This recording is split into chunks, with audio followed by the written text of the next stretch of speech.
Welcome, everyone. Welcome to another Astral interview. And here with me, I have Yvette Farkas. I hope I said the last name correctly. You did. Shai Rose, yes. Thank you so much for the invitation. Such a pleasure Absolutely. to be here with you. It's a pleasure to have you here. So, to begin with, Yvette, why don't you tell us a little bit about your past, your life? Well, who's Yvette? Wow, that's a tall order. Well, from the external point of view, I was born in Budapest, Hungary. My parents and I immigrated to Canada when I was still a child. And I grew up there, the traditional, typical immigrant story, of challenge and hardship and learning a new language and integrating into a whole new society. Mhm. Um, And growing up, I was really a very shy introvert, and I found it very difficult to connect with people. I had a lot of anxieties, a lot of fears and worries, and I had a lot of struggle with things like perfectionism and feeling like I need to be good enough and feeling that I need to prove my value, my self-worth. So these were some of the main topics that at the time I didn't realize I was working through and navigating, but Right. later on in life, it's something that my own self-reflective journey and healing journeys um, became a part of that uh, understanding of where some of who I've become stemmed from.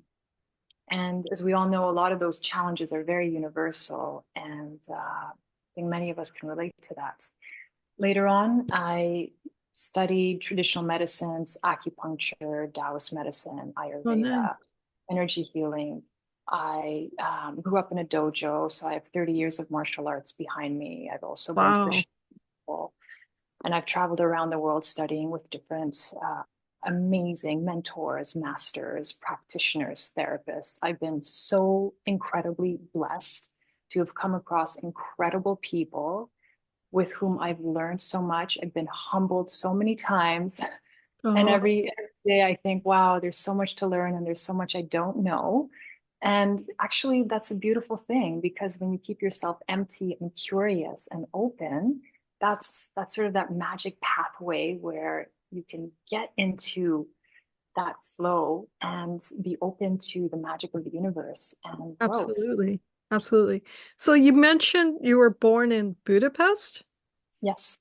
So tell me about a little bit about Budapest and your time there as a child. What was that like before you Mm. immigrate? So during that time, it was still under communist regime. Right, And that's one of the reasons my parents immigrated. Actually, they fled. They didn't properly originally immigrate. right, And they wanted me to be raised in a society where freedom of speech was allowed, where you could actually speak your mind and not be fearful that the secret police would come and knock at your door at 3 in the morning. right. So this was a very real concern in that time in Hungary. And the I remember I was very young when I moved to Canada with my parents. Hmm. But what I remember is the feeling in my body, the feeling of tension, the feeling of when you leave the house, you have to act a certain way. You can't say certain things. You have to be cautious. So you weren't allowed to really fully be yourself. There was a lot of restriction. Right. And this is something that I carried in my cells and my body for a long time. And it's one of the things that caused some anxiety and worry when it came to speaking up and speaking my truth and learning how to say boundaries and ask for my needs to be met. Simple things that Right. seem so easy, but actually they're incredibly difficult when you have a Right. background like that. Yeah. So then, okay, so you come to Canada, and how old were you when you came to Canada, I approximately? was almost 4. So still Oh, I quite. was 4 when I came to Canada too. Oh, really? Where Yeah, did you come I from? was born in East Africa, Tanzania. Ah, okay. And Okay. our homes were nationalized in Tanzania, so we were kicked out of Tanzania essentially. Oh, And wow. thanks to our spiritual leader, he made it so all his followers could leave Tanzania and move to Canada. Wow. Interesting. Yeah, so So very you moved home. Yeah, you understand that I journey. hear It's you. Yeah. When I came here, I had to do, the language thing too. And um my words were my English words had all these faults in them when I spoke, and so I had to go to therapy for that. And yeah, like, the same experiences you had, I guess I had as a child. And mm. then what made Yvette look into um healing and alternative healing, and how did you get to the dojo and martial arts, and what caused all those things to happen? Talk a little bit about that. Yeah, I'd love to. So when I was very little, when I was about 4 or 5, my dad privately at home started to train me in martial arts. He was trained in judo, and he had spent many years training in judo in Europe. And he continued that when we came to Canada. Right, And he started teaching me as a very young child. And then when I was about 7 years old, 7 and a half, I joined the local dojo, uh, where I had the good fortune of having the most incredible mentor in my martial arts teacher, Mick Walsh is his name. okay. And I want to call him out and really send appreciation and gratitude his way. uh The way he taught and trained was the way some of the world's top coaches train their athletes, their executive, their business leaders, their right, people. He integrated not only martial arts mindset strategies, uh, safety techniques, he also incorporated elements of personal growth and development, a championship mindset, how to overcome what we perceive as failure, how to recognize when we're being nervous and when it's a genuine fear that's telling us we need to be cautious versus our ego not liking something because it's unfamiliar and saying, okay, you right, need to break through. right, We actually had to sit down and write goal sheets, short-term, mid-term, long-term goals. And as an 8-year old who was just starting to learn how to write, this was a big deal. And this was, 30 years ago, where goals weren't commonly talked about as they are in this day and age. right. So already, I mean, what fortune I had to have such an incredible instructor. So this definitely paved a certain pathway for me. And martial arts, I loved it. I loved it for so many reasons, even though I was terrible at it, Shiloh's. I had no natural ability at all. At all. I mean, really, it was almost comical.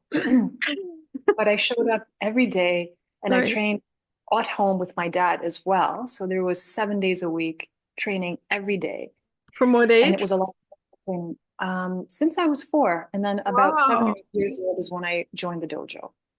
Yeah, so I had a lot of training. Every day after school, I would come home, I'd have my dinner, and then I'd go straight to the dojo and continue training. And then when I got home, then I made the time for homework. And then I go to bed. Right. So it was a very structured, disciplined way I was raised. And my Oh, parents were very strict, especially my mom. Um, so that's how the martial arts began. And what it gave me was a feeling of competence and confidence. Now, here's the difference. I had confidence because I was able to develop skills by practicing them over and over and over again. What I didn't have was self esteem. Self esteem and self confidence are two very different things. Your feeling of self worth versus your ability to do something well that you can learn as a skill. right. Feeling of It's interesting how you knowing make you're that good at distinction. something. Yeah, yeah. And it took me a long time to distinguish between the two because I knew I was confident. I could get up on a stage in front of thousands of people and execute amazing performances. I had no issue with that. But when it Right. came to asking for my needs, I felt so small. I didn't feel I was worthy of asking for my needs. I never wanted to burden anybody. So I was always very shy and quiet and did my best to handle my own issues and challenges quietly myself without asking for help. I mean, God help me if I had to ask for help. For me, it was the most awful thing in the world, Right. which I learned, of course, was not a very healthy view of strength. I mean, vulnerability is such a gift and such a power Right. But in order to reach that and be willing to be vulnerable, that takes a lot of courage and self uh, growth and willingness. And so that was a really big journey for me. One of the things that got me to start that journey of self reflection and growth was incredible physical pain. Oh, So, growing up interesting. as a child, I had so many stomach issues. I would have dinner or lunch and I'd be in the fetal position, rocking back and forth because I had such intense stomach cramps. And no one could understand what was going on. Right. When I was a teenager, when I was 13, I developed arthritis that was so bad, I actually lost the use of my right hand for 2 years. I couldn't even hold a pencil because the arthritis was that bad. But it And looks like your arthritis is better now. Obviously, you're moving your hands with great ease. I completely reversed it. I completely reversed it. And now I teach people how to do that. Yeah. I'd love for you to speak on that a bit because there's so many people suffering from arthritis in the world. Yeah. Okay. So let's go down that direction for a little bit. So when I was 13, Hmm. I realized very quickly at some point that there was a lot of stiffness in my right hand. And that stiffness developed into pain. And then I couldn't even move my fingers very much. And I went to the doctor. They said, juvenile arthritis, here are your medications. You'll have this for the rest of your life. It's genetic. Your grandparents have arthritis. Your great grandparents have arthritis. It's unfortunate you started so young, but that's life. This is basically what I was told. I Right. didn't But take the we know medication. now about epigenetics and genetics, things aren't necessarily genetic, etc. Yeah, you said it right. You're absolutely right there, Shiro's. I have the same opinion, Yeah. especially having lived through it twice. So this went on for 2 years, and Right. I did everything possible from a holistic perspective, herbs, changed my diet a little bit. I tried manual therapies, physio, lots of different things, meditation, visualization. Um, Nothing really helped it. A little bit, but not enough. And then when I was 15, I remember this so clearly, Shiros. It was like yesterday. One afternoon, I had this aha moment. I made this connection. I thought to myself, huh, why am I such a perfectionist? Why am I striving so hard to be the top athlete, the top student, the top speaker, the best daughter, the best kind of friend? Why do I show up for everybody else and not take care of myself? Why Wow. am I not allowing myself to sleep enough? Why am I constantly tense, tense, tense, anxious all the time, stressed? This whole time, I thought I had a winner's mindset. I thought this was how somebody who wants to excel in life thought. But who am I doing this for? My parents don't expect me to come home with straight A's and be the number one in everything. They've never once said that. They're Right. happy if I'm happy. So Right. if it's not my parents, is it because I'm nervous about what my community or friends will say? They don't expect us either. So I had a very logical kind of Right. thinking. Right. And I went through everyone, process of elimination. And I felt I don't have to impress any of these people. So what's the common factor here? It's me. I'm the issue. I'm the Right. common denominator. Right. So I'm the one who's doing this to myself. Right. What's the reason behind it? Who am I doing this for? Yeah. And I realized when I asked myself that question, it's not who, it's why. Why am I doing this? And Shiros, I think it's the grace of God that I even had this type of thinking at that Yeah. time Epiphany, because I don't right? know where these thoughts came from. Just one afternoon, I started to hear these questions in my mind. And I realized why I'm doing it is because I feel I need to prove my worthiness to be loved and kept safe. And it was such an aha moment because that instantly connected all my behaviors, all my mindset strategies, the reason for me making certain choices Right. all stem from this one thing. I want to prove I'm worthy of love and safety. That's what it came down to. I mean, what an incredible realization. That's that's brilliant. That's brilliant. And so, and it happened to you naturally. You weren't seeking it and you didn't go out looking for it. It happened quite naturally for you, right?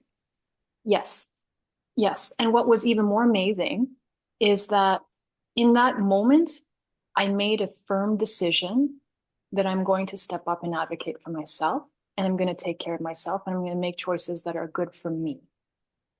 And of course, this isn't a perfect fix, but this is the next layer of healing, right? And then there's going to be another layer and another layer. But that next step, that choice to no longer push myself relentlessly to excel beyond what is healthy physically, mentally, emotionally, made such a difference that the next morning when I woke up, I had full use of my hand back. I Oh, was good Lord. stunned. I was stunned. Oh my My good Lord. parents were amazed. I mean, it wasn't that it was a little bit less stiff or there was less pain. It was like I never had arthritis ever to begin with. The doctor couldn't believe And it. it's been that He way had no idea. since. Since I've never had problems since, and this was 30 years ago. Oh my God. Yeah, 25, 30 years ago. And that just goes to say how our thoughts, our mind affects our physical body. That's bottom line, right? Yes. Yes. And it makes you realize how powerful we are. Wow, Yes. our So, minds are incredible. And we respond to our thoughts and our feelings so powerfully. And imagine what we can do when we access that and tap into it. right. So, this was a huge learning for me. And that really opened me up towards investigating more of this mind body connection and holistic healing methodologies after. Wow. That's that's brilliant. That's amazing. And like, I've interviewed a lot of people over the years and I've heard a lot of healing stories, but what you just shared there just emphasizes the whole fact that the mind affects the body. And in your case, it was almost organic that you realized it. Like it was almost like use your words, grace, right? The grace of God. And and so what do you think caused you to have those thoughts that day? This is important because it reveals to us the system of the mind, body, and soul in a sense. This is a great question. And I can only, I don't have a definite answer. I can only guess. Mhm. What I remember from that time is that I had come to a point where I had enough. I was exhausted. I was asking my soul for answers. I was asking for help um, from the universe, from my soul, from spirit, from God, whatever you call that higher dimensional self Right, consciousness. I was requesting help and I thought, I can't keep going on like this. I would like healing. I would like to understand what is happening. right, So, the way my mind works personally, it's not enough to give a reason or an answer. I would like to understand it. I want to reverse engineer it so I can then share that as well and have a help clear others. understanding of that connection.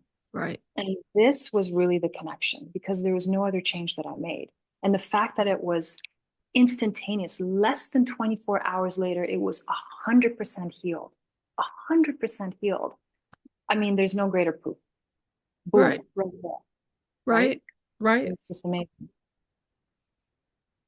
So so tell me about the different modalities that you embarked on or studied then now and what you learned from your experience with them. Right.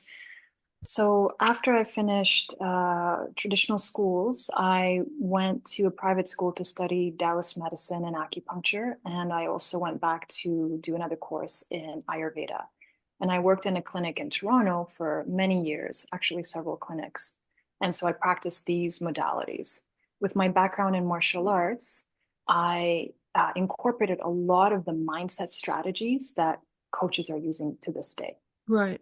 It was really a mix of holistic consulting and coaching mixed with the action, the herbs, the acupuncture, the acupressure, the energetics of these modalities. So when I saw clients, we would go through extensive questioning to try to make those connections between the mind and the body and Right. understand what's behind the symptoms. And this has really been the driving force, is to get to the root cause, not just to look at what's happening and try to relieve the symptoms, which you want to do to give some relief, but you Right. want to actually reverse it by understanding why you created this in the first place. And I'll get to that in a moment. Yeah, like you Um, use the words why you created it in the first place. yes. And that's the key, right? That, sometimes somebody would get upset with the idea that you created your own disease, but the fact is that there's nothing else that created it. Mhm. I would love to share some examples that Please. illustrate this. So I'll just start with this. Um, our minds, when we have a thought, it creates an electrical charge. Our Right. hearts create a magnetic field when we have feelings, emotions, which I know you really know this, Shiros, as well. We can talk about this. So this is our electromagnetic frequency, which is Right. measurable Right. by science, Right. commonly referred to as an aura. And some people have the sensitivity to visually see it or feel it, but it's Mhm. also measurable. Now, our thoughts and our feelings create certain chemical processes, chemical cocktails made up of hormones, various essences, etc., that flood our bloodstream. So when we are stressed, we're fearful, we're angry, we're tense, we engage the sympathetic, we have fear-based, anger-based hormones flooding our system, and that has a certain effect Right. versus the opposite. When we are relaxed, we're soothed, then it creates a different set of cocktails that flood our system. And that also has a certain effect. Acidic versus basic, tense versus relaxed.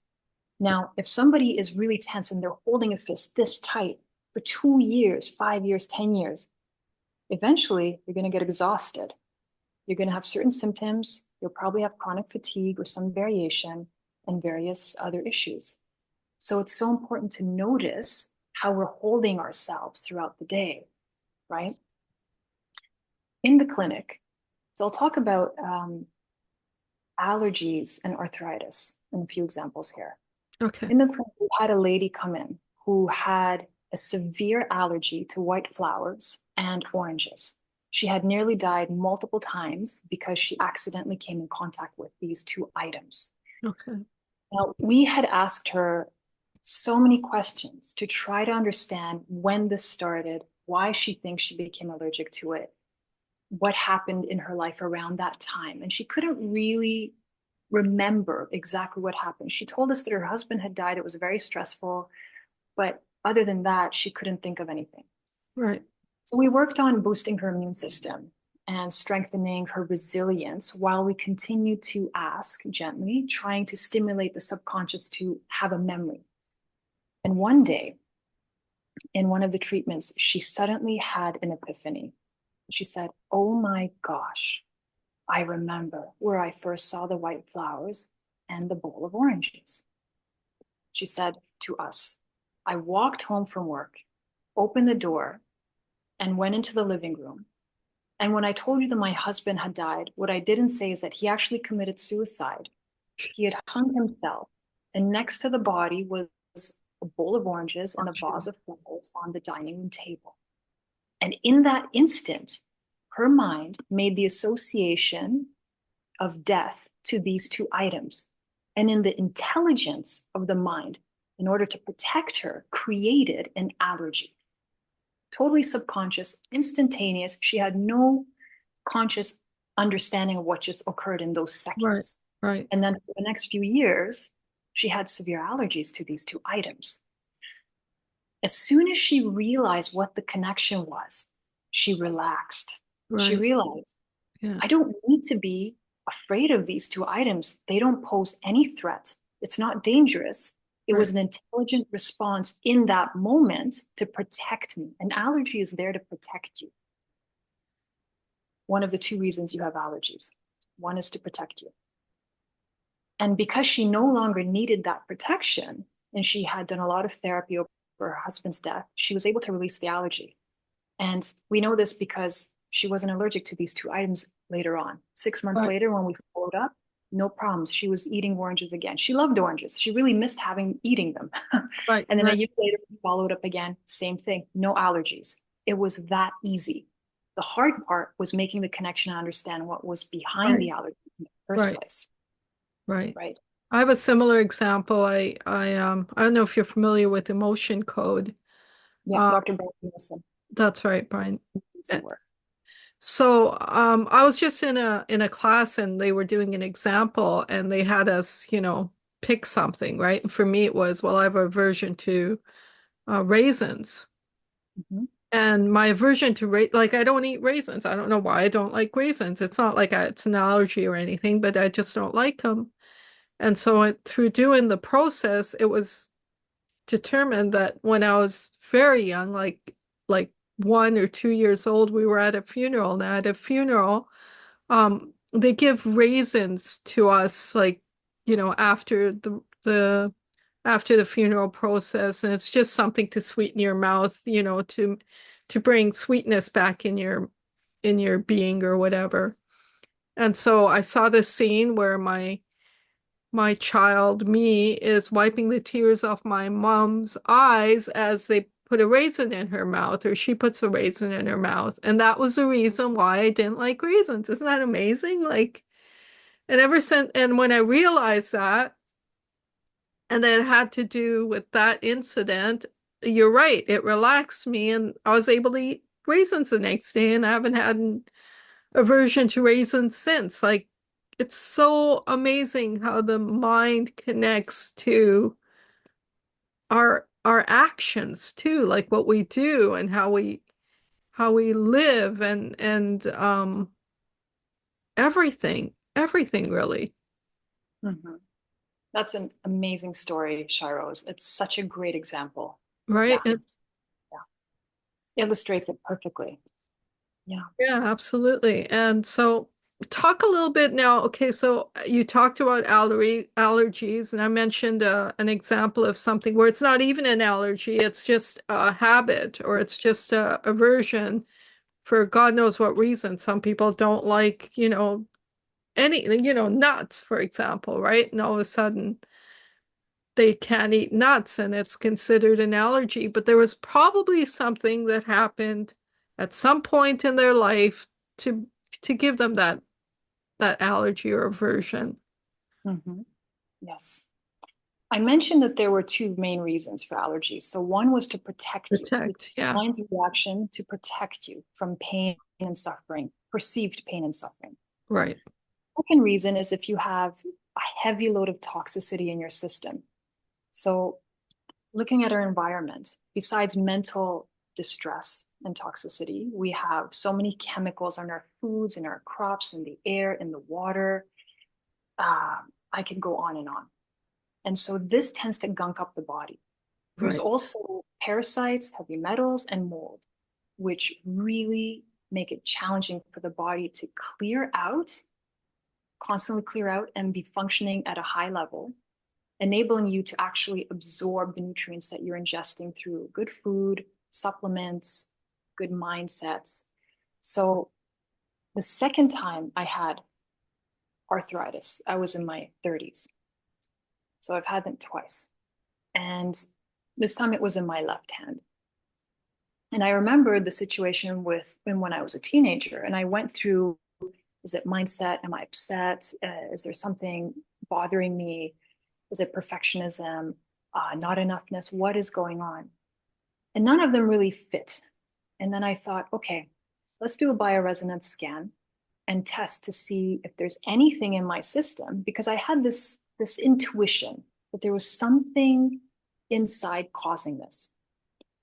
And when I had the scan done, it showed that indeed, yes, there was a high level of toxicity, particularly parasites and mold.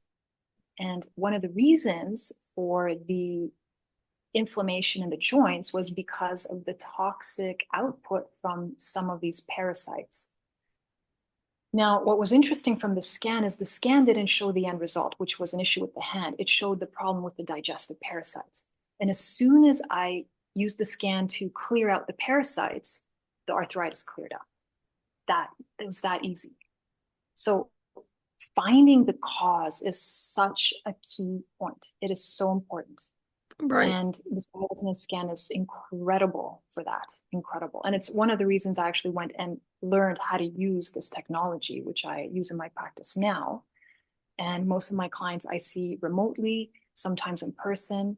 And it does this incredible detailed scan looking at your auric field, vitamin deficiencies, is there anemia, allergies, food sensitivities, mold, bacteria, parasites, what is happening in your system. And it gives you this holistic picture of health and the reasons behind inflammation and issues. So then it's a beautiful starting point for you to say, okay, so this is what we have right now, and this is how we can shift that. And there's always a way to make it better, to shift it, to clear out the toxins. And it's so gentle. It's so Right. safe. It's gentle, non-invasive. It's a beautiful technology. It's amazing. So tell me a little bit about the technology then that you're using and what exactly it entails. Yeah, so the bioresonance scan uses certain frequencies. It has a database of frequencies. For example, it has the frequencies for various parasites, for heavy metals, for molds, for bacterias. Every living cell has its own unique vibrational frequency. As you know, it's like a fingerprint, a Right. unique energetic frequency. It's Right. its own fingerprint. So this has been mapped and put into the database. When we scan somebody, if they're in person, they put on what looks like headphones, and then we scan them that way. Otherwise, we use a photo and specific information that we input into the system. And then that way, through quantum entanglement, they will be scanned, even if they're on the other side of the world. And it's just as accurate. So a couple of things. You mentioned quantum entanglement. You might want to tell everyone what that is. I mean, and then the other thing was you made a distinction, for lack of a better word, about how the body or the individual plays a huge part in the finding of the root cause. Mhm. It's really very dependent on the individual. So speak about Yeah. those two things a little bit. Yeah. So when I'm working with somebody, most of the time they come to me when they're at their limit. They've been to see every specialist, every practitioner, and they have no one else to turn to. And then they said, okay, I'll try this. Right. Right. Um, what ends up happening is that the mind is open to different possibilities.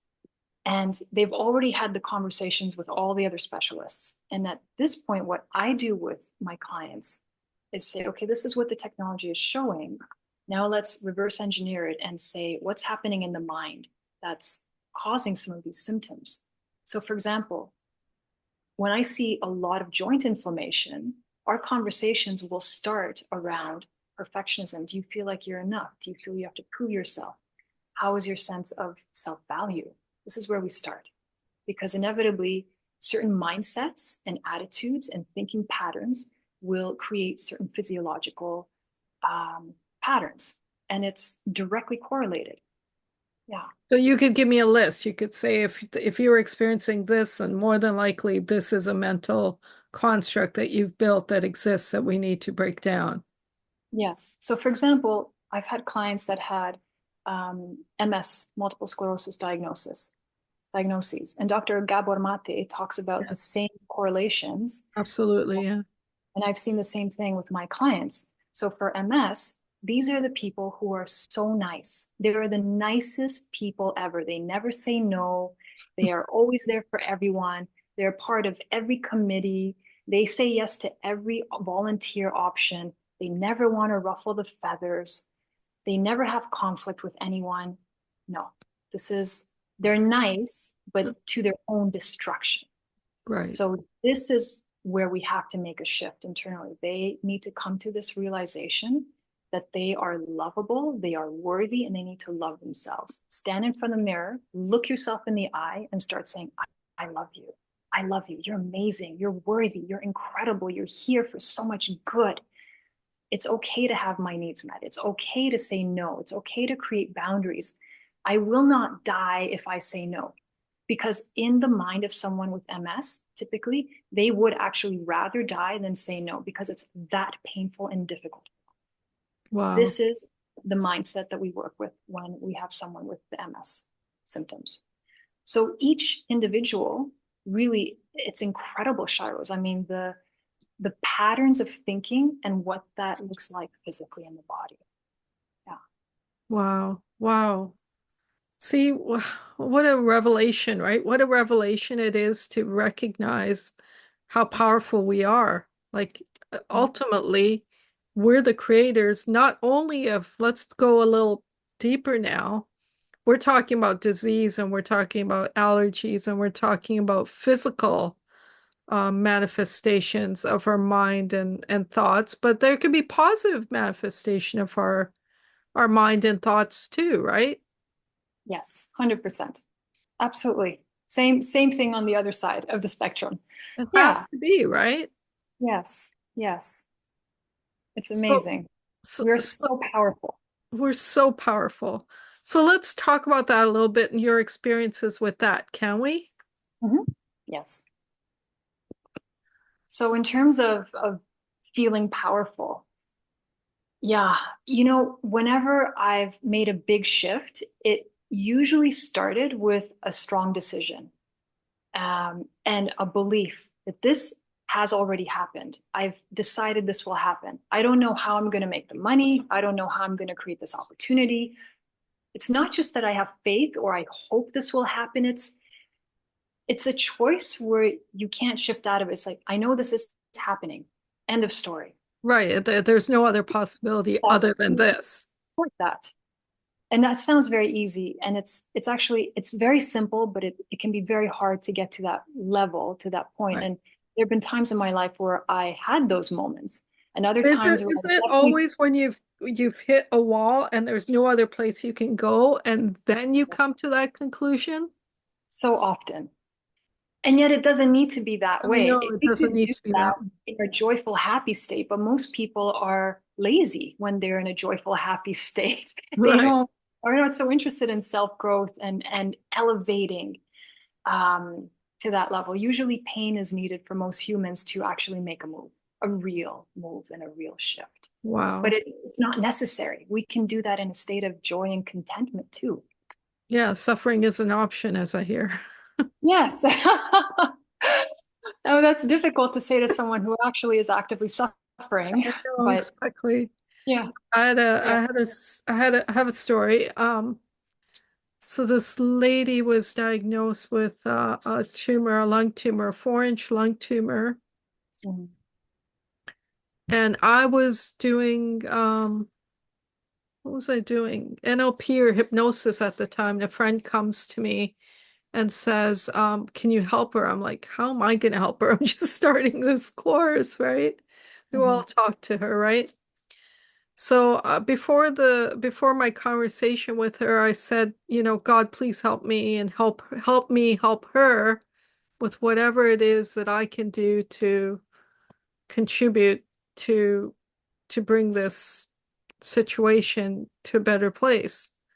mhm. And so as soon as I get on the phone, it's like this voice in me says, tell her it's her fault. I'm like, what? And so I listened to the voice and I said, I have to say this, and that is this, that whatever is happening to you right now, it's your fault. And of course, that led to, you don't know what you're talking about, and swearing and anger and all this stuff. And then after all that, there was like this pin drop silence. And after this pin drop silence, I'm like, I thought she hung up, right? So I'm like, hello, hello, right? And she's like, I have to go. I can't talk to you right now. I'm sorry. And she hung up, right? And so I'm like, next day I follow up with her, and the next day she says, um, no, actually, she said she had to go. She hung up. She called me back. She calls me back and she tells me that I was absolutely right. She knows exactly when, exactly how she did this to herself. And that was she was in human resources, and all these application would go across her desk, right? That, people have this, but every time that happened, they would get free time off, right? Mm. And she wanted free time. She's like, why can't I have free time off?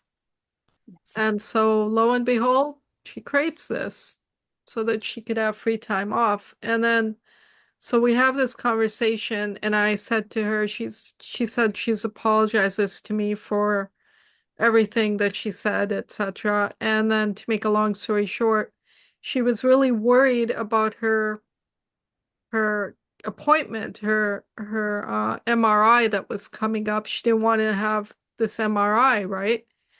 And she thought it would bring bad news. And all I said to her, again, I asked for help to what I say to her.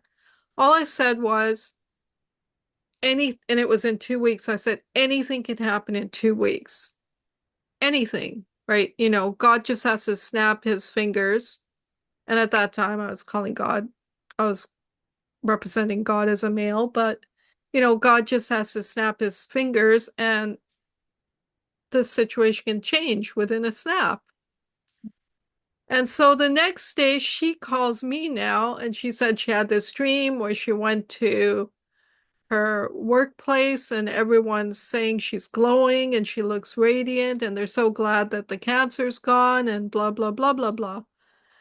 And her doctor calls her and says she had just had a test of some kind, and the doctor calls her and says, we don't, okay, so this day she tells me that she has this dream. She also has a feeling that goes along with the dream that says her cancer is gone. Like Mhm. she had this automatic feeling, like she just knew it was gone because of this dream she had. And the next day the doctor says she doesn't have to go to her MRI because they have to do these different tests before she can do her MRI because now her tests are saying there is no cancer.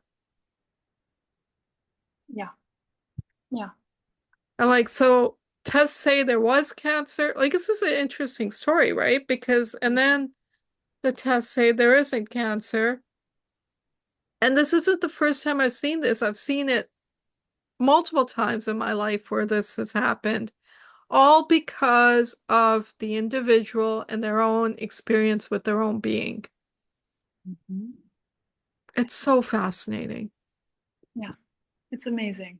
And when she made that connection and you helped her take ownership and responsibility and take back her power, and Right, thereby she could also do it because she right, was projecting it. It's outside. This is happening to me. She realized, I did this and I did this for me. right. I can change this. Yeah. Amazing. Amazing. It's I so, had, oh yeah, go ahead. no, no, go ahead. You go ahead. It's a remarkable story. And it reminds me of another experience I had uh, when I was a bit younger. I had broken my knee very badly.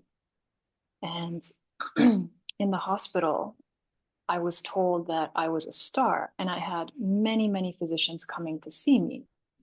And I didn't understand why. And then one of the physicians said, oh, you don't know.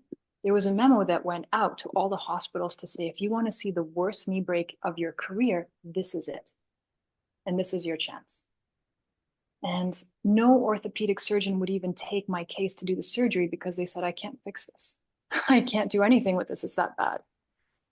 And it was at a time where I was teaching martial arts. I loved martial arts. I was completely dedicated. And in that moment, my whole career ended. My life changed. Right, It was a very difficult journey physically, but especially mentally to deal with that fallout. And I was in bed for almost 6 months in a cast from my hip to my ankles. every 2 weeks, I went in for x-rays to see how the bones were healing, and they weren't. And after 3 months, the doctor took me aside and said, we might have to look at option B because your bones aren't healing. We can't keep it in the body. There could be infection, gangrene, sepsis, lots of different problems. For some reason, your body's just not mending. So I'm going to give you a few more weeks. And if there's no improvement, we're going to have a different conversation. So I went home, and on the way home, I had this internal dialogue of, okay, enough's enough. I've been lying around in the bed. I've been doing the homeopathy, the acupressure, the mental training, the breath work, all the stuff, all the actions, Right. and nothing's happening. Where am I stuck here?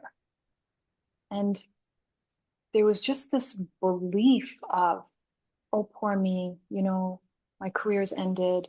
I'm going to have to make a change. I don't know who I am anymore because without the martial arts, I have no identity anymore. My whole life revolved around Yvette, the martial arts instructor, Right. right?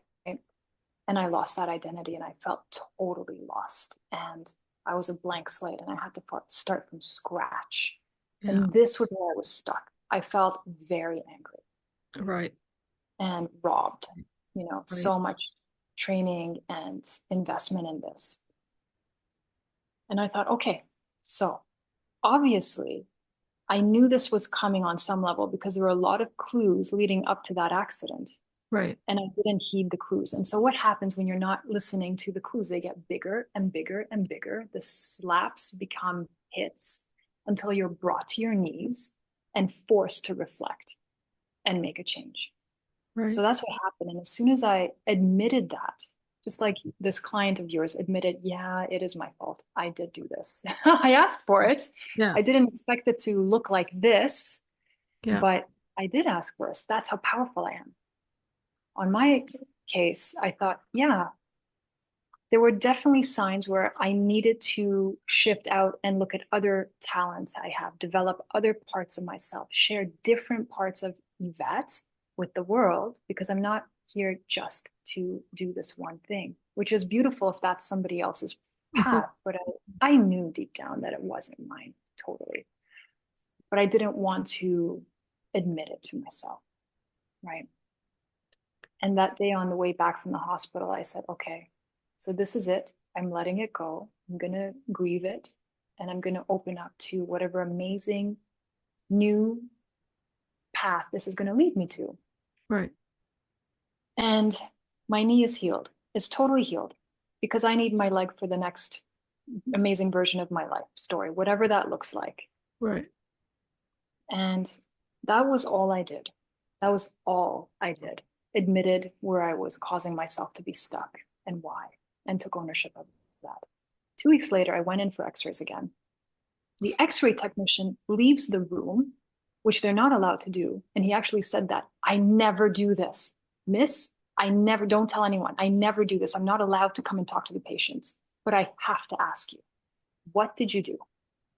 And I said to him, what do you mean? What did I do? And he said, your knee looks like it just did 3 to 4 months worth of healing in 2 weeks. This is your scan from 2 weeks ago, and this is you today.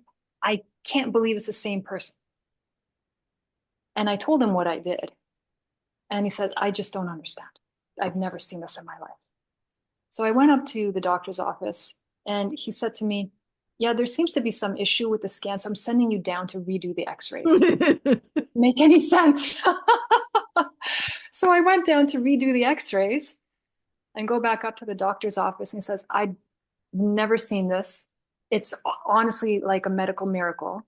You've done all the healing that you should have been doing the last 3, 4 months. I don't know how this happened. I can't explain it, but keep doing whatever you're doing. We don't need to have that option B conversation now. So it's amazing. That's how fast the healing can be.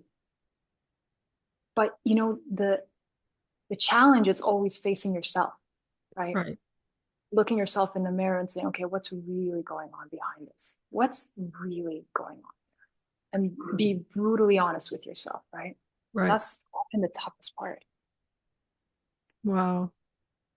So I don't know if you're familiar with Dr. Helga Clark, who used to fix bones just by twisting arms. And are you familiar with her? Dr. Hulda Clark, yes. And she also did a lot of work with parasites and has her zapper, Absolutely. all of that. Yes, yes, Absolutely. I read her books. Amazing, amazing Yeah. lady. Yeah. Amazing lady. Yeah. And so how simple these things can be, um, and how complicated we make them, you know? Yes. I think emergency medicine is amazing at what they do. Putting you back Absolutely. together after a car accident or anything like that, they're incredible. Where traditional medicines really shine are in long-term health, dealing with chronic conditions, helping you make a shift so that you don't repeat the injury, the accident, the situation. Right. And I think both of them together could be amazing friends and allies. Yeah. Absolutely. Yeah, I agree with you. I wish there was a way to, you know, Integrate this more. integrate these two Mm. modalities. Okay. So the other thing we want to talk about right now is where are we right now? So you went and learned all these different modalities. You didn't answer my question though. What other modalities did you mentioned um acupuncture Modality and medicine, acupressure, acupuncture, and you mentioned um Veda, Ayurveda. Ayurveda, And are and those the only modalities that you embarked on, or is there energetic healing there's modalities? energetic healing. I also studied Reiki. Okay. I began to study various shamanic techniques, especially when I moved back to Hungary as an adult. I reconnected with the spiritual roots there of the Huns. I lived in a yurt for 3 years and I You really, lived in a yurt for 3 years? Oh, what an amazing experience. I highly recommend it. Yurts are incredible. You're really one with nature, but still comfortable. right. Yeah, yeah. Wow. And so a lot of that um, drumming for healing and mantras and various mindset strategies and coaching techniques.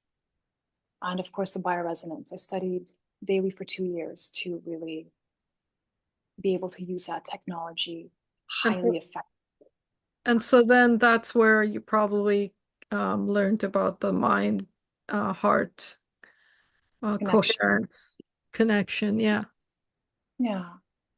Yes. And I've done a lot of coaching programs myself. I've studied with various mentors over the years. I've had the amazing fortune to meet incredible people, read their books, do their courses, take part in their workshops, and really be taken under their wing to be shown different ways of approaching situations. And, you know, the saying, there are many paths up the mountain, it's so true. And one way isn't better than the other. It's just what is going to be most aligned and most effective for you. And sometimes there's a little bit of tweaking that needs to happen. Right. Right. Yeah. And I believe all our lives, like you mentioned, mentors, that we all have mentors that come into our lives in different ways to help us, get back on track or help us deal with some of our suffering and as it comes in our life. And it's up to us to recognize who they are and to heed what they bring to us, the message they bring to us. Yes. And I want to say two other people here, you, Shiros, and David Sarita, and his technologies. I mean, you both, you with your inner circle and the incredible work that you both do together, Thank uh, you. it's amazing. And whenever I hold groups, I have various programs where I have group intuitive masterminds and other programs I use or I facilitate.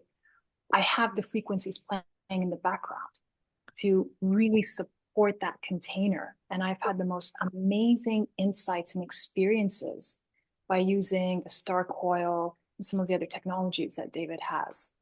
So And in tell, the when we speak, you have such insightful questions and words of wisdom that really I can see all of us who are listening just go back and say, wow, I need time to sit with this. This is really, I need to reflect on this. Yeah. I want to go into a couple of things before we get into that category, and that is when you were talking and when I was talking about the different examples we shared with each other, there seems to be a point where this part of us takes over that is sort of overlooking everything.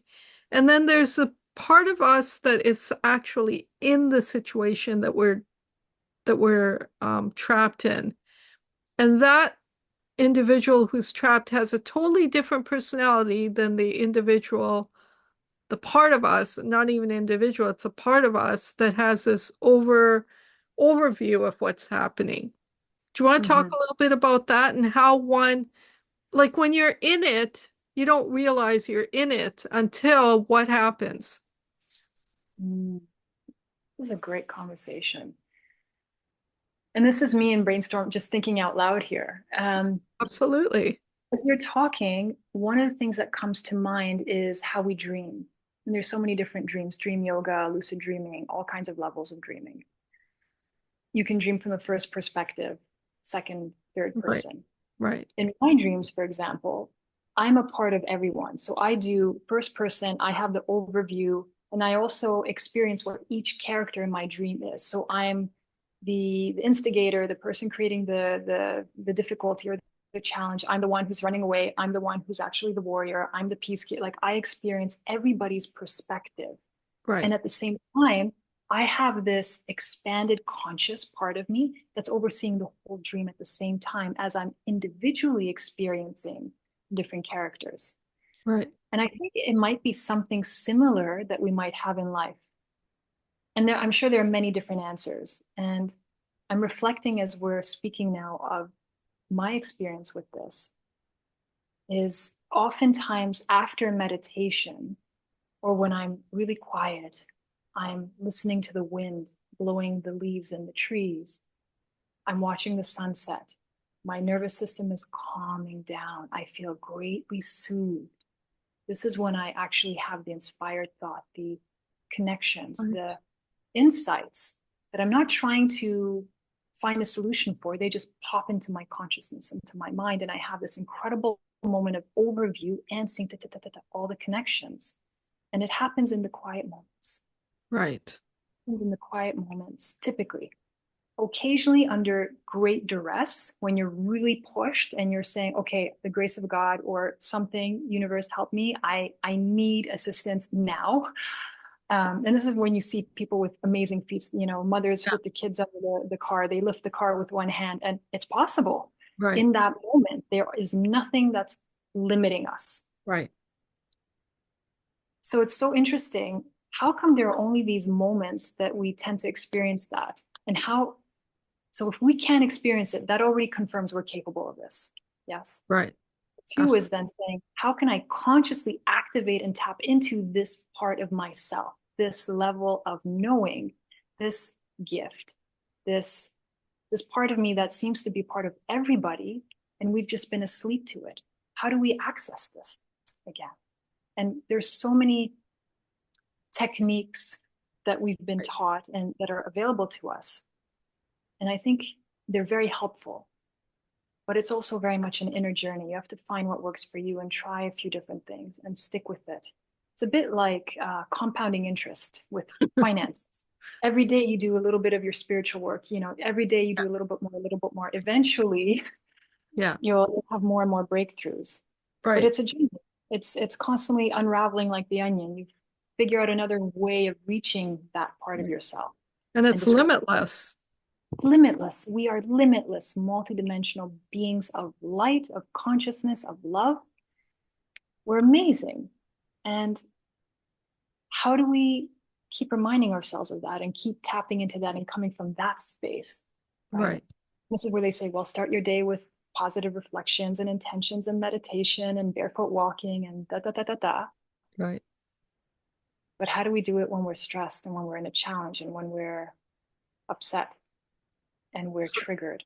it's always, I believe it's always someone from outside of us that informs us what we're doing to ourselves. And it's up to us to recognize that that's what's happening in that moment. The only way that can be done is if we're conscious.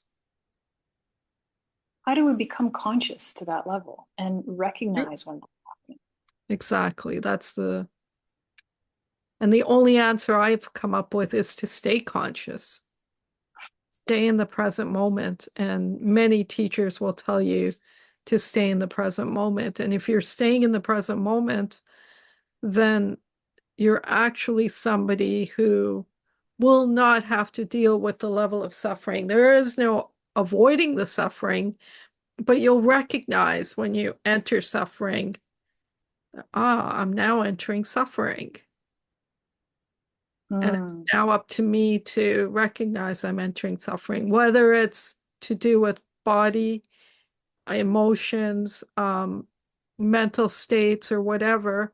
It's just recognizing that, okay, this isn't what I want, and there's a better option. So, um, and I've just entered a place where I've I'm in this situation where, and I can change this. It's me that created it, and it's me that can change it.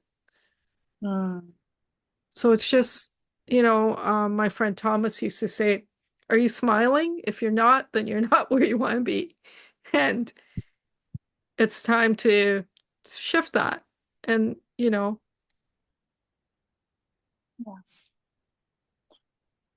And I think the more aware we become, the faster we're able to do that.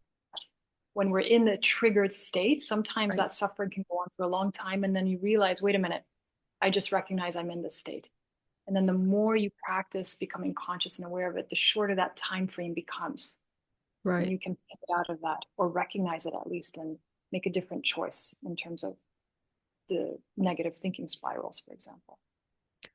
So let's talk about the David Sarita um phase then. And tell me then what brought you to find the David Sarita products and services, and what have they done for you in your life? Yeah, I'm really fascinated by the frequencies of our world, of our planet. And I remember seeing some of David's YouTube videos where he talks about this. He talks about the natural sacred geometry found in nature and what that looks like, even from the perspective of a bee and a flower, how they communicate, what the frequencies represent. Sacred geometry found in old texts and in ancient civilizations, the frequencies we use to heal ourselves. And then he demonstrated with his products how that can work. And he discussed a lot about disharmonious EMFs. And I really love how he made a differentiation between disharmonic EMFs versus natural, because EMFs in and of themselves are not a bad thing. Our sun, our planets, our stars, Right, they all emit EMFs, a frequency, right? right. And that's why it feels so wonderful when you're stepping barefoot onto our beloved planet Earth. We instantly recharge, we relax, our Absolutely. nervous system goes, ah, thank you, because it's a harmonious EMF and it balances us. And then what's not found in nature, all the disharmonic EMFs, the electromagnetic frequencies from the microwaves, from the cellular towers, the phone system, the radio, the Wi-Fi, the cables running in the walls. That's very disturbing to the mind and the body. And actually, when I do a bioresonance scan, I will see that. So oftentimes, and I'll come back to my answer, but I just want to say this Yeah, quickly. please. When I see the auric field of somebody from the scan, the electromagnetic field around them, if there's a lot of weakness and indents and holes around their head, I'll ask them, where are you sleeping? Is your head next to the wall? 9 times out of 10, the answer is yes. And then I'll say, please check the wiring of the house. Do you have cables running up and down the wall right behind you where your head is? Most of the times, the answer is yes. And as soon as they shift their bed or change where they're sleeping, the auric field clears up immediately. Wow. It can be that simple. I mean, it's that powerful. And I also have a Trifeld meter where I actually test where the EMFs are. And there's definitely a huge correlation where cables are, where your boxes are for your routers and Wi-Fi's and all of that.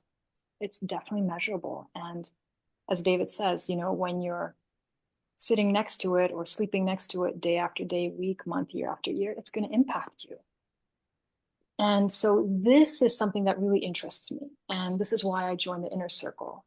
And I've just had really amazing insights and met great people.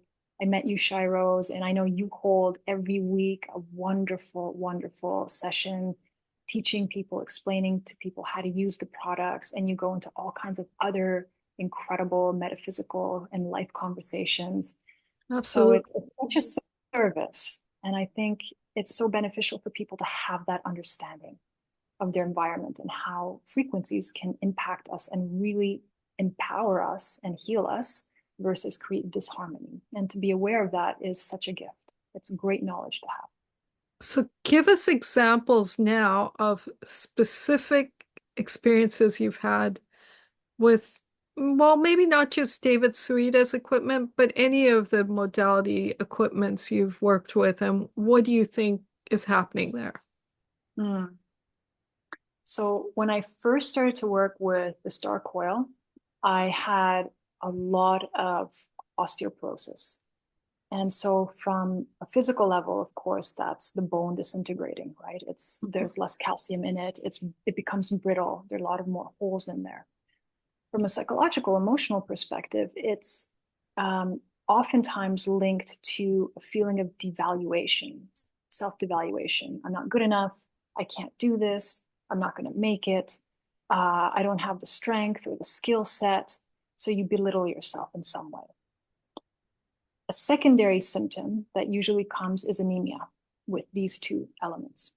Right. So I actually did a bone density scan and it was terrible. The technician came out and said, your bones look like an elderly person's, like an 80, 90-year-old. It's in terrible shape and you're in your 30s. What is going on with you? You know? And years of taking calcium did not help. And then, of course, later I understood that you actually need fats to absorb calcium and minerals. So there's a combination that you need to, you can't just take calcium. That's not going to work. Right. That's why you And drink. in fact, actually, that's actually harmful, in fact. So, and that's another conversation for another day. So recently, I don't know, I was craving milk for some reason. Mhm. I was Yes. craving milk, but you know, everything out there says you shouldn't have milk because of the antibiotics, the lactose, etc., etc. And I'm like, screw it. I'm craving milk. I'm going to drink milk.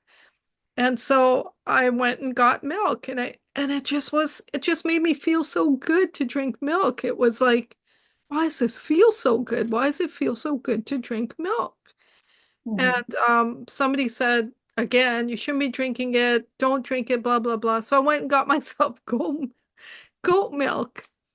And I drank goat milk. And I'm just loving my experience drinking milk. I never, I totally forgot how good milk was and how good milk tastes, all because of propaganda, media, whatever you want to call it, right? And whether it's good for me or bad for me, I don't know, intellectually, but I know emotionally it's been really good for me. Yeah. In my state, it's been really good for me. And I feel good when I drink milk. It's really bizarre. So I don't know, dear. I don't. And of course, when you drink milk, you have the fats and the calcium. You have the perfect Nature's combination taking of care of elements. that. Nature's taking care of that, right? Yes. It's not one compound that's derived in a laboratory. Right. When you're eating whole foods, you're getting the incredible combination that Mother Nature has perfectly proportioned, Absolutely. perfect synergy and balance. Right. Yeah, yeah. Yeah. And So if you intuitively felt like you needed to have the milk, then it's good that you followed your instinct. And the fact that your body took it in and you felt really good. is a good sign. Yeah. Fine. So Yeah. yeah, and I think I've learned over the years if you're in a happy, um, content, good feeling state, it's just follow that state. If you're not feeling good, then listen to what's happening inside you and act on whatever it is that's that you're being communicated to from within, right? And Mhm. move back into that state of contentness again. Yes. And it's that content, relaxed space where you're actually open to the greater consciousness, the Yeah. wisdom, actually hearing it and feeling it. Right, right in the center, not too much on one side, not too much on the other, but right in the center. That's where magic happens, I like to say. Yeah, I like that. Yes. Yeah. Mm. So you were talking about osteoporosis and you were talking about the devices and you had osteoporosis. So what was the effect and what do you think happened? So I did a couple of things. One, I really looked at that sense of where am I feeling this pressure? Where's this self-evaluation coming from? Number one. Number two, I looked at my diet. My diet was really good, but I shifted it so that was even better. And number three, I did the bone programs that Right. David has with the star coil. And I had just gotten the star coil at that point. So unbeknownst, I mean, I probably overdid it a little bit. I did it. I did the bone programs every day. And after 2 months, I went back and looked at the bone density, and it was fantastic. I had gained weight. And when I say gained weight, my clothes were the same size, my bones got heavier. Right. I gained bone density. Wow. It was verified later. So this was fantastic. This was fantastic. Yeah. Wow. Yes. That's amazing. That's so amazing and so amazing to hear. Um, let's talk about that weight gain and weight loss. So if somebody's experiencing weight gain or weight loss, are there emotional things associated with that? And if so, how does one traverse those? Mm. Yeah, this is a very complex question.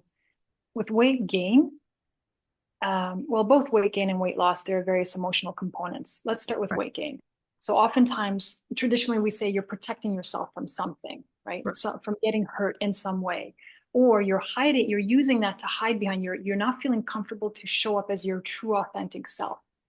Or it's an excuse to prevent you from having to do something. Like if you really hate doing a certain activity and you know this would be the answer, then it makes sense your body will create a situation where you can use that as an excuse to say no because you're not strong enough to say no on your own and create that boundary and say, no, actually, I'm not into this. Thanks, but no thanks. So these are some of the issues that can come up and be a cause behind that. Of course, there are also hormonal imbalances, which again is typically emotional or due to toxicity. There's so many toxins that imbalance our endocrine system that will or can cause weight gain Right. or fluctuations in weight. When our thyroid is overstrained and if we have anything, certain viral infections, for example, that really impact the thyroid, then again, we can have fluctuations in weight. The other reason for weight gain, which is usually the last reason anyone thinks of, is when you have toxins in your body that you're not able to flush out because your system is overwhelmed with toxins to begin with. So if your liver is already working at the maximum capacity, your kidneys are working at maximum capacity, your lymphs are clogged up, right? You're not able to move all that stuff out of your system. Then what happens when you're introducing more of these toxins through food, through birth control, through breathing the polluted air, through wearing synthetic fibers on your skin, through lots of different factors?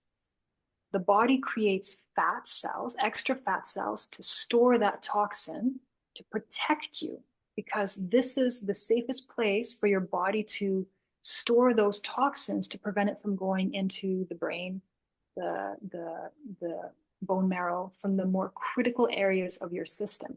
So it's a very intelligent reaction to protect you, to keep you from getting worse, really. Right. So these are some of the factors that we discuss when someone says, I'm having issue with my weight. Well, it could be hormonal, it could be toxins, it could be mental, emotional.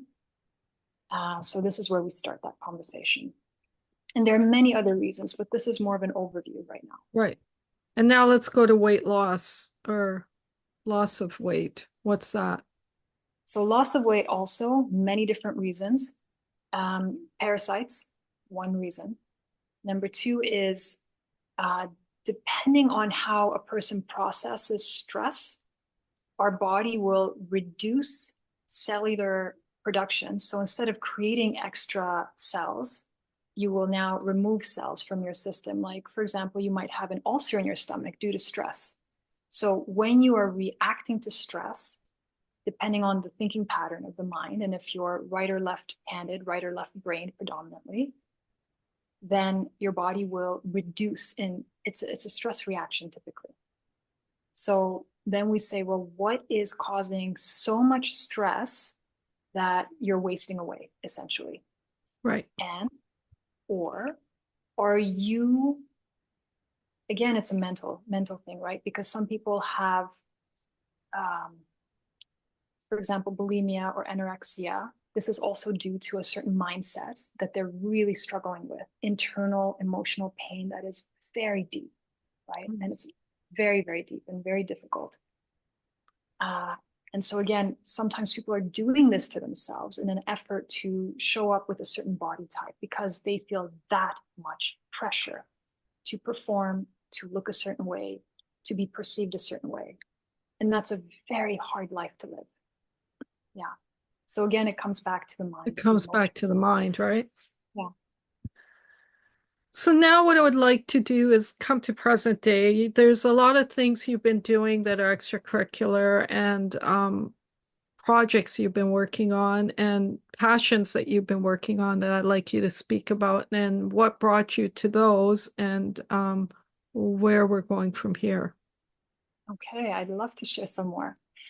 So one of the side projects I've had is writing books and creating books with others as well.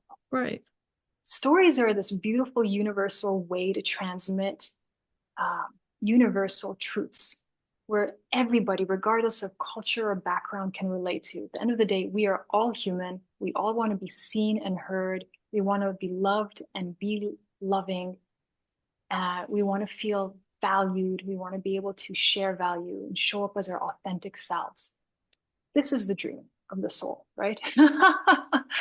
Now, the experience can be very different. And that's the journey of our lives here.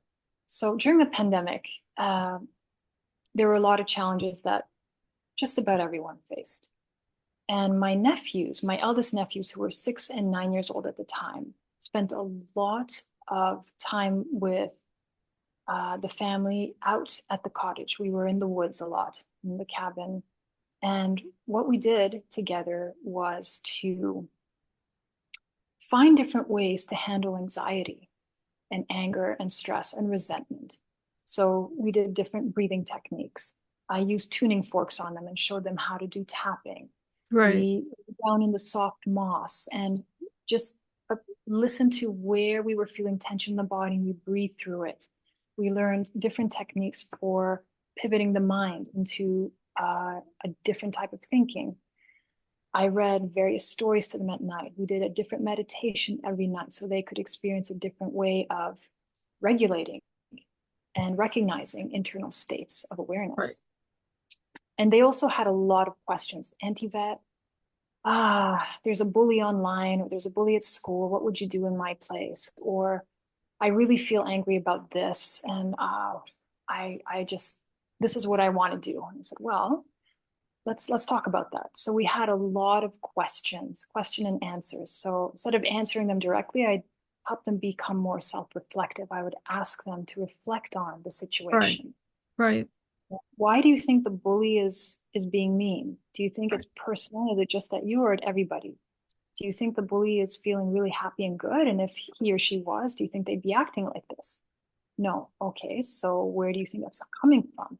Do you have more compassion now? Okay, but it's still okay to say no and set boundaries. So right. how can you do that? So we had a lot of these beautiful, heartfelt conversations It's while amazing. learning about herbs, how to harvest them, how to make tinctures, getting up early, walking barefoot. So really doing a lot of beautiful exercises and activities to help them regulate and learn new techniques for that.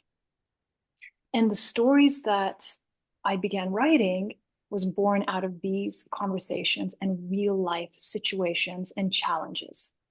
And Amazing. so my eldest nephew, Ethan, and my second eldest, Lucas, they're the main characters in this first series of books. And the first series is all about learning about the chakras, and how they can help you navigate through life's challenge.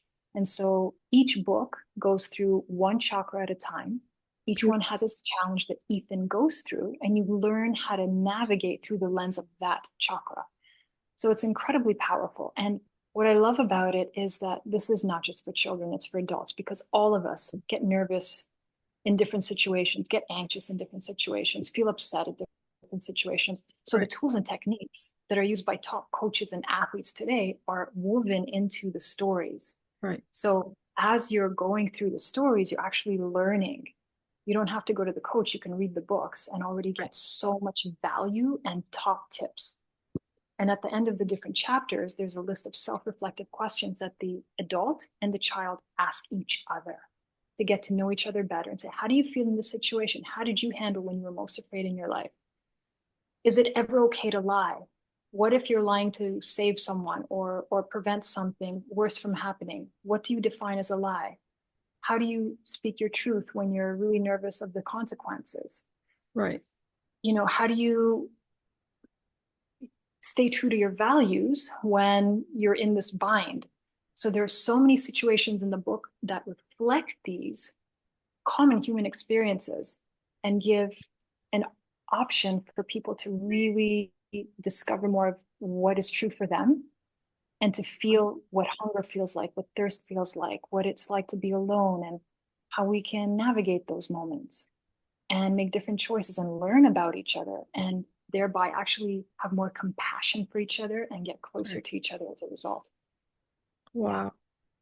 yeah. Well, I'm So it's one of excited my to read your side series. I projects. haven't had the opportunity to read it yet, Yeah. due to things happening in my own life, but I definitely want to go through those books, and I definitely want to help bring those books to others, because when you share with me what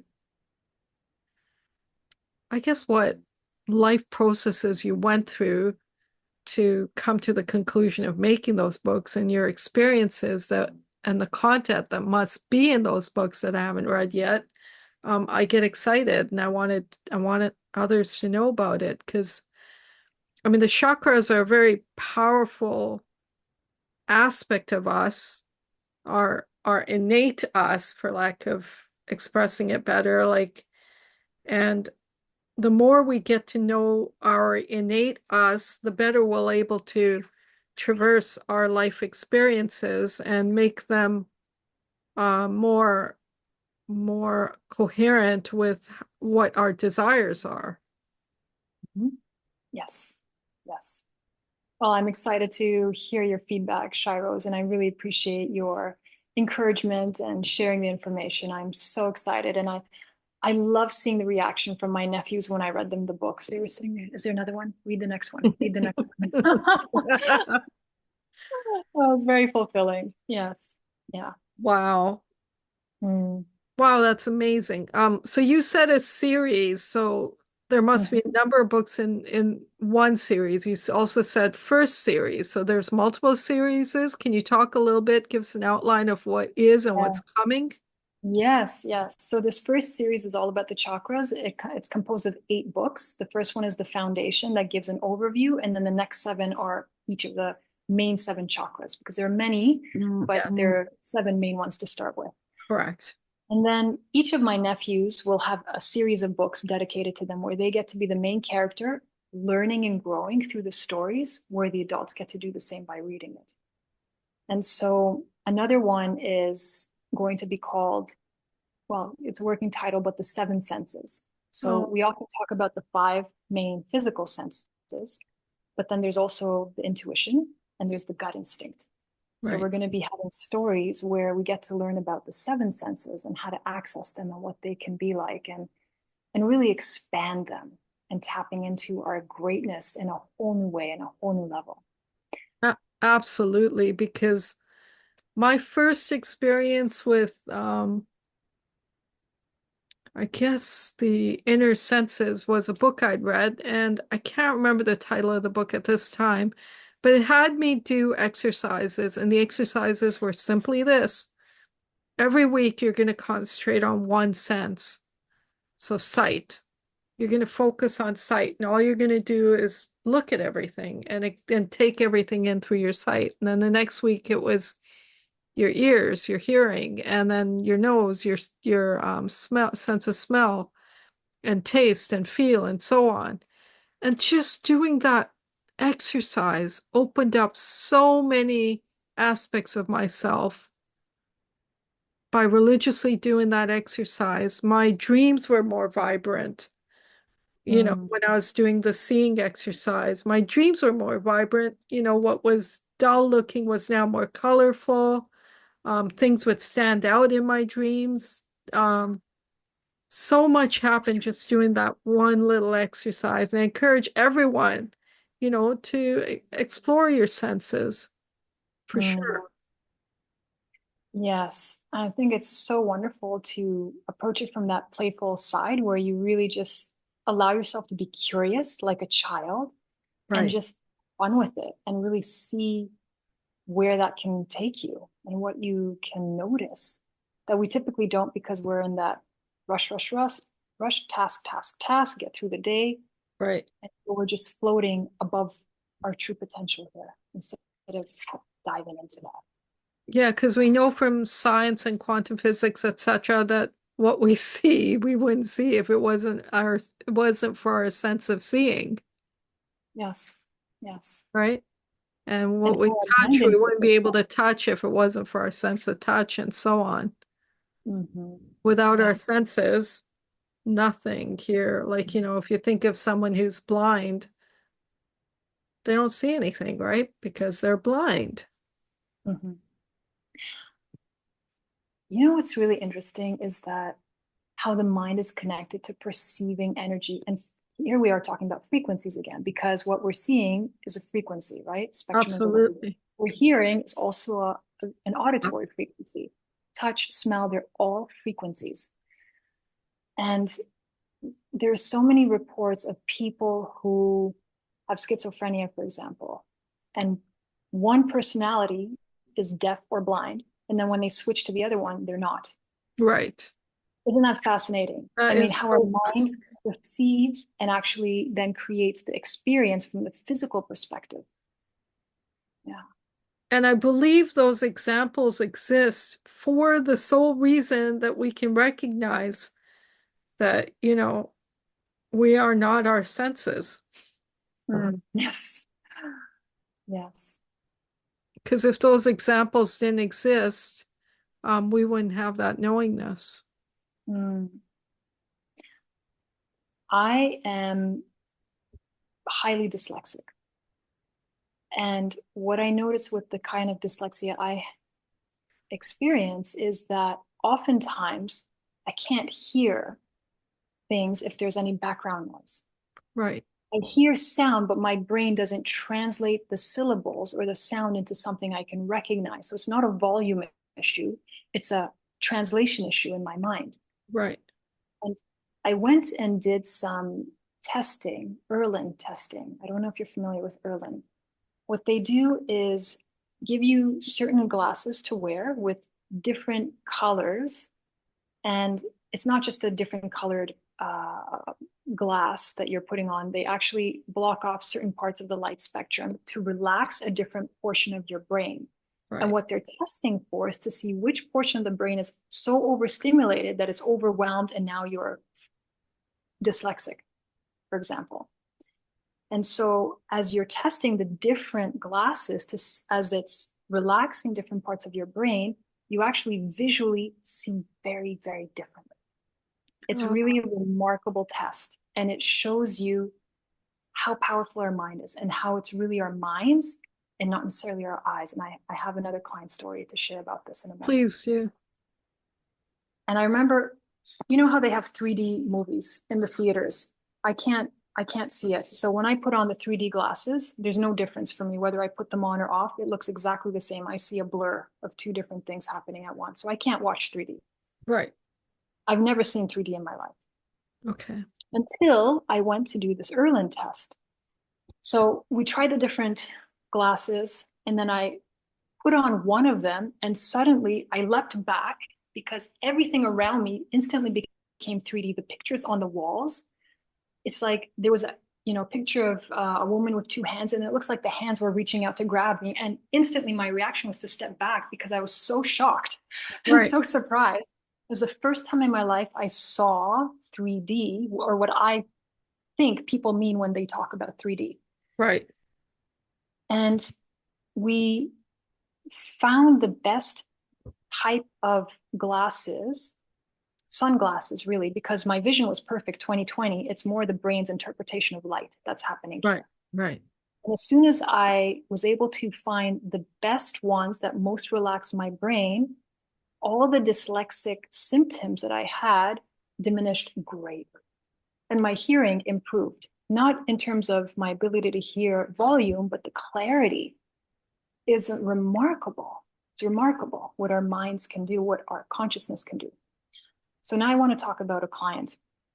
She came to see me, and she had, since her young childhood, very bad eyesight.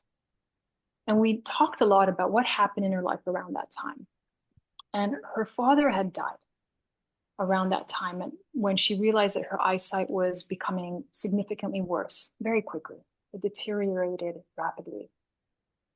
And we went through a lot of different things. So the bioresonance scan showed that she also had some toxicity in heavy metals. So we cleared that out. So there was a lot of healing that was taking place. But the eyes started to clear up a little bit. There was a bit of improvement, but not too significant.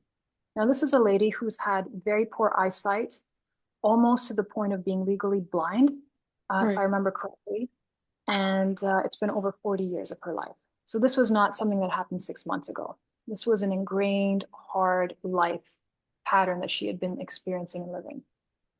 And I actually recommended she speak with a GNM specialist, a German new medicine New specialist, medicine. Yeah. yeah, Dr. Hammer's Yeah. Work. modality. Yeah. And I said, maybe a specialist can help you really pinpoint what caused this.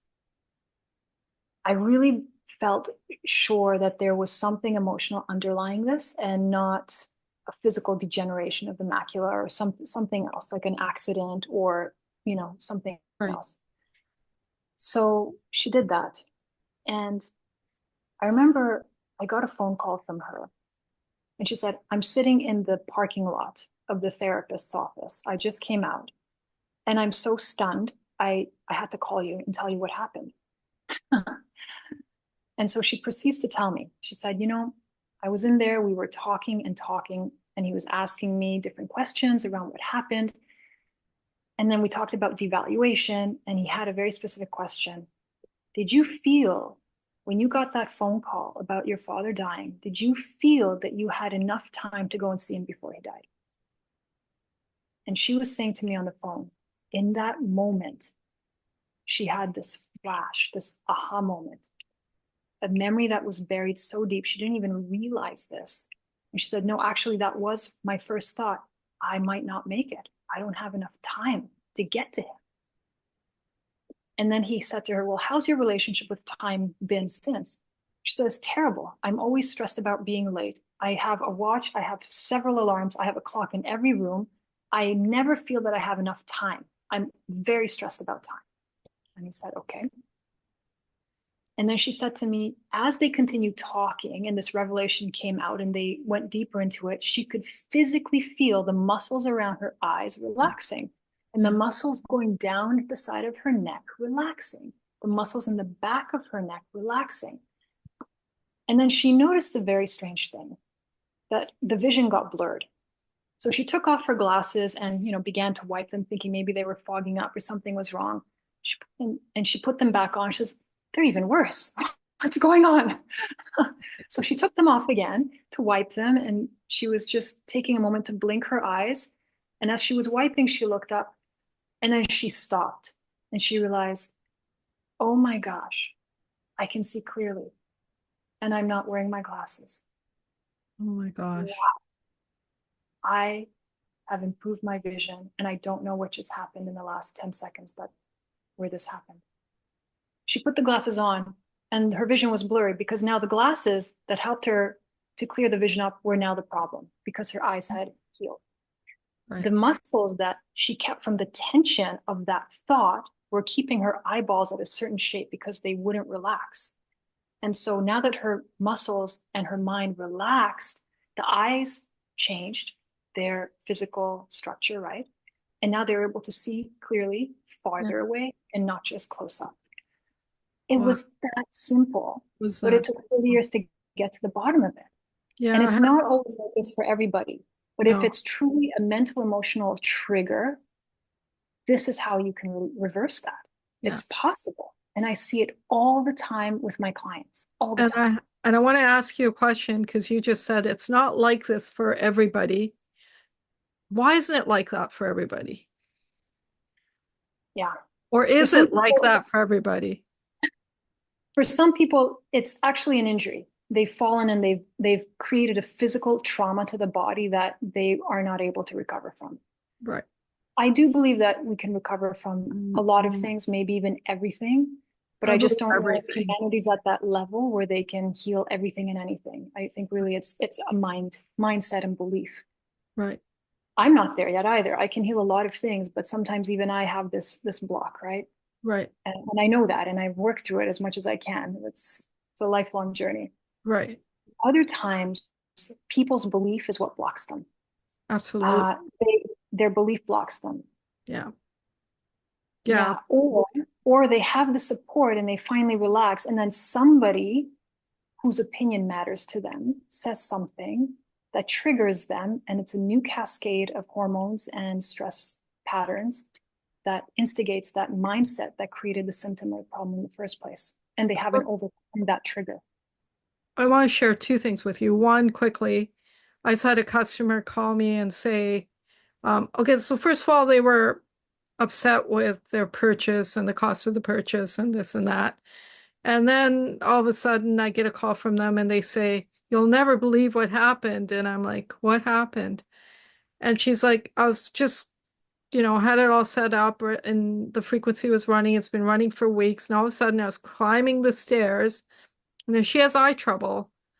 And she was climbing the stairs and halfway up the stairs, all of a sudden, everything brightened up around her. And all of a sudden, she could see everything more clearly, like instantly, like just halfway up the stairs. And it's been weeks now, and it's still been the same. She has clear vision. Mhm. So it's just so fascinating to hear these things, right? And the only thing she changed was making the purchase of the equipment. And maybe I would think also coming to the relaxation of the fact that, okay, she's already done this. Now she's going to experience it to the fullest versus worry about the the repercussions of the cost or whatever it was that she was worried about. She let go of all that. And the key here is letting go, right? Letting Mhm. go of whatever was to be able to embrace what is, Yes. letting go of the past to embrace what is right here in the present. Mm. So not the past, not the future, just right here in the present, what's happening right now. Just embrace that to the fullest. And this is what every great teacher talks about: be in the present. All the techniques are so that you can stay in the present, Right, create a feeling of having achieved or being whatever it is that you desire, like it's already happened, and right, just relaxing about it. Right. right. It's amazing. It's so amazing. And then the Yeah. second thing I wanted to say was when you were speaking and how you gave an example of this beautiful experience of this lady who actually had the similar experience or the same experience, her eyesight improved because of her mental realization. Um, but then after telling the story, you said, but that's not the same for everyone. Mhm. So Yes. while you did that unconsciously, I'm pretty sure, anyways, right? For whatever it is, whatever life experience causes you to make that, you know, Mm. do you know what I'm trying to say? Like This is that, something you mentioned to me last time we spoke, is that not to use the word but. Yeah. And Yeah. and I learned that lesson from someone else myself who I fought like, yeah, whatever, like enough of that already, right? Not but then in progress of learning that lesson, I've realized that when how important language plays a part in what happens in our lives Mm. and how the Yes. words that come out of our mouth truly, It's so the Quran, powerful. it says be and it is. God said be and it is. Mm. So, well, we're God's children, right? So if we say be, it is when we're speaking from that present tense sense, right? And Yes. so if you can say be and it is, what if we say don't be? Is it not then? Right? So this Mm. word but, just as a topic, does actually play a part in shifting what we said in the beginning of the but to the opposite. Mm. Yeah, that's a great, great call out, Shiros. Yes. And it's so good to become more aware of our languaging. When looking at our world and our media, language is weaponized, Yeah, really, yeah, used to program people in a destructive manner. And we don't even realize when we're emulating and using the same phrases, the same wording. So thank you for pointing that out because I think that's a very crucial thing to be aware of. yeah. Yeah. And I believe that the more we become aware of what we say, because I believe that what we say reflects what we're thinking too, or what our subconscious believes, right? Whether or Mm, not we do it consciously or unconsciously. And then that affects our outer reality. And so it's super important to be aware of our words. mhm. Swami Shivananda Radha has this wonderful book about Power of Words, I think it's called. It's a small book, and she talks a lot about this and how mantras play an important role, but also everyday language and speech and why it's so powerful. Right. It's really programming. And how Yeah. do you want to program yourself and the people around you? By consciously choosing specific words, patterns of phrases, and languaging. Yeah. Right. I mean, we can go to the New Testament, you'll get the same thing, right? In the beginning was the Word, and the Word was God, and the Word was with God, Mm-hmm. right? So it's the same message again and again in different words and different terminology, but the essence is the same. And our logical mind and our logical brain wants to fight it half the time. Um, However, it's only when we come to the realization that why are we fighting it in the first place? Because we get a better reality when we eliminate the but, Yes. right? Mm-hmm. It's so And amazing. train ourselves. Yeah. That's part of the work. Yeah, absolutely. Well, I'm running out of questions now. We've had such a beautiful conversation. Shiros, I Absolutely. so enjoyed this. Thank you so much for showing up with this beautiful presence and essence that you bring and have and Thank shining you. your light. Thank you. And thank you Ditto. for inviting me to have this chat with you. I so appreciate it. Thank you. So is there anything last minute or is there anything you want to share with the audience that usually asks this that, that's a question I might not have asked, or there's a burning desire for you to share that you haven't shared? Is there anything last minute you want to say? Love yourself more. Be Uh-huh. kind to yourself. Look at yourself in the mirror every morning and say, I love you, and really feel it. Let yourself see your beauty, your amazing qualities. I mean, if we are able to love ourselves more, this world would be such a different place. It will be a different place. It is a different place. It is a different place, yes. Yeah. Okay, And dear. yes, and I would say in terms of any of the things we discussed, or if somebody would like some guidance on a healing journey they're on, I'm happy to chat with them. I'm still seeing clients, so this is also an option. And when you read the books, please let me know how it felt and what you got out of it. I'd love to hear. Absolutely. And if you want to learn more about some of her experiences with the David Sarita equipment, I'm sure Yvette would be happy to share as well. Definitely. Yes. Okay, wonderful. Thank you, Yvette. Thank you so much. Thank you, Shiros. It's been such a pleasure. It's been such a pleasure.